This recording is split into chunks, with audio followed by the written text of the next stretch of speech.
So, hier bin ich hier mit der NATO-Flagge, sorry, in English. I'm here with my NATO flag and I'm very much in favor of NATO membership of Ukraine. But I want to explain now why I promote EU membership first, yeah, and what's the issue here and what needs to be done, because I'm of course for both, for NATO and for EU membership. Don't get me wrong, absolutely. But I think EU membership is the more realistic short-term goal, and this we should focus now to really get it going according to the Cypriot model. Because where is the issue? The NATO membership is difficult to achieve because first you have to change towards a Western German model in Ukraine. That means a federal system and a kind of new state to be created without the occupied territories, as the Western Germans have done it. Because it's a very comparable situation, West integration of Germany in the NATO and the EU in 1955 and 1957 into the EU. But it has to be seen that, of course, the occupied territories were not part of NATO and the EU in that context. Yeah? And for this, Ukraine has to be ready. I think it's not. So it's very difficult to have real NATO membership, because you first have to basically, and I want to remind, the Western Germans have never given up on German unity. It was always a constitutional priority, but they accepted the reality of division. And this is, of course, a difficult step to do. And this is, of course, was very difficult. Yeah? Adenauer was always accused of treason because he didn't accept the Austrian deal. The Austrian deal was neutrality in exchange for unity, supervised by the Soviets as well. That was not on offer for the Germans fully, because it would have been too big and too complicated. But Ukraine is, I think, not ready for none of that. Neutrality is anyhow excluded because Ukraine was neutral before, and the idea of NATO membership, full membership of the whole of the country is excluded because of the occupational authorities in Donbass and Crimea.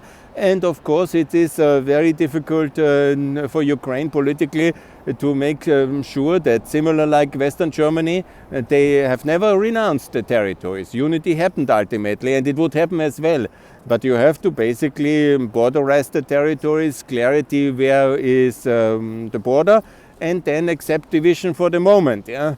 And that is a step which Ukraine has not made up to now. So NATO membership as much as I again, very much in favor. And I'm absolutely in favor. But I think EU membership is now the settlement which I propose, which is acceptable for all sides. And here, my beautiful EU flag from my apartment in Vienna.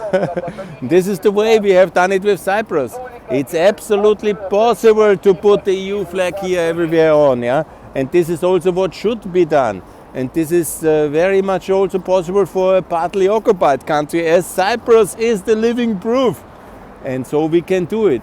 We can do it, and it's also acceptable for Russia, because going to war for EU membership, which is anyhow a 15 years process, but a kind of moratorium on NATO membership, a EU potential candidate status, and a Cypriot settlement for Ukraine, that postpones the current crisis, and that gives the whole opportunity to be successful together, and also maybe have some détente with Russia, because that would be economically very meaningful.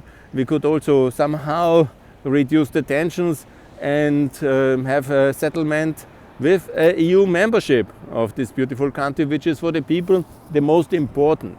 EU has also the obligation to assist in Article 42, so that's good enough.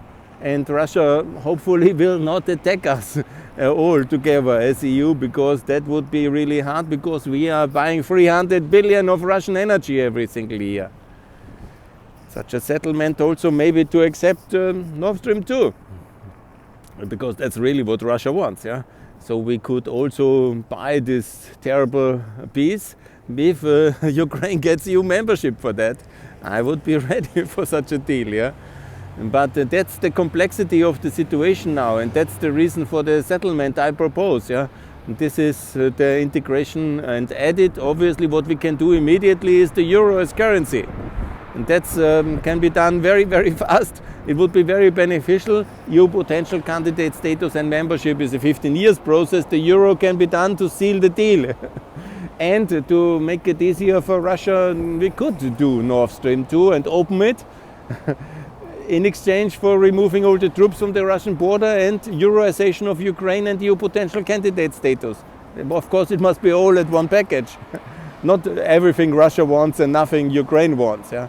But the EU future, the euro to seal the deal, and 15 years onwards, Ukraine is like Poland and Croatia, happily in the European Union, and we live very successfully for the future. And one day, Russia will be a democracy as well. And we avoid the current war.